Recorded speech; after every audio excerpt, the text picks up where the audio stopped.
Loesch is a radio show host and the national spokeswoman for the National Rifle Association, and she joins us tonight. You saw those clips. You've been awake in America for the past 9 months. Do you think that the left is very different from what it was 2 years ago? And do you think they're ready to lead the country if they succeed in eliminating the president from office? Well, Tucker, thanks for having me. It sure does feel different, doesn't it? Yes. It feels way differently than it used to. I get the sense that, and this is what really troubles me, you mentioned tribalism. There are people on the left who are so tribalistic, Tucker, that they're not willing to admit what is truth. They want to be right. They prioritize being right, prioritize winning an argument over what is true and over what is correct. And we've seen this just in the clip that you've played. We've seen this over and over again. It seems as though they take personal offense whenever you point out what you're pushing, what you're promoting simply doesn't add up. That's a problem, because we should never get to the point where we're more for tribe than we are truth. And sadly, these individuals, they seem to be so triggered about it, to use their terms, that it does push them to the point of violence. Violence is not civil discourse. Well, no, violence is not reasonable discourse. It's the last refuge of the coward. It is the last refuge of the person who cannot make their argument intellectually. And that's what we're seeing from a lot of those people, particularly on the fringe on the left. I agree. I think we've seen that here's what I think has changed. There always have been wackos on the fringes of American politics ready to take up arms and hurt other people in the name of whatever cause they're for. I get it. But what I am shocked by is that the leaders on the left haven't said anything about it.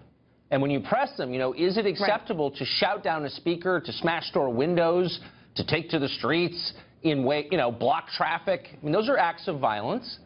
They will not condemn them. That's different. No. They won't, and that's shameful. And for all of the individuals and some of those people on the left, I see them on social media, Tucker. I know you do, too. You talk about them on your show. I've seen you debate them on your program. These individuals that say, well, I guess we'll take up arms because we didn't get our way in the election. So they think that's going to be easier than going out into the street and changing hearts and minds?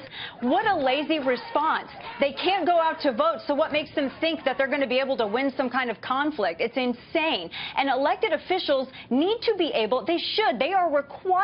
It is their responsibility to be able to control the passions of their side and say, you know what, there are better ways to go about this instead of attacking people when they're on college campuses, or attacking people in the street because you don't like the inauguration, or damaging property. They need to be more responsible for the passions, Tucker, that they are inflaming on their side. Yeah, because these are not partisan points. And by the way, I'd like to see leaders on both sides in the Congress make an articulate defense of basic American values. First among them, freedom of speech. Right? You have a right to say what you think is true, period. There are no hedges on that. Hate speech is not a legal category. That's all a lie. Someone to stand up for that, and the right of people to do that without fear of violence. I don't hear anybody saying that. And why is that?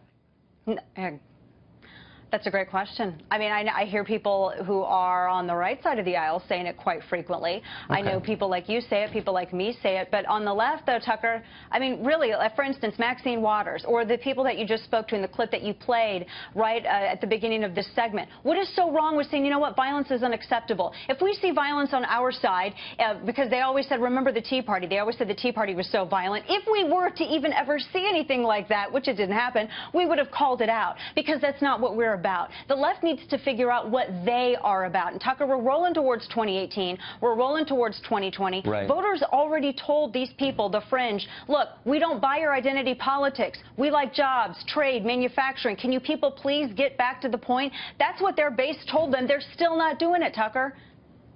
They don't believe it. I think that's it. I mean, if you have Maxine Waters, who's endorsing racial violence, which she explicitly did after the L.A. riots, and she becomes a folk hero, I mean, that's a huge red flag, I think. Loesch, thanks a lot for joining us. That was great. I agree.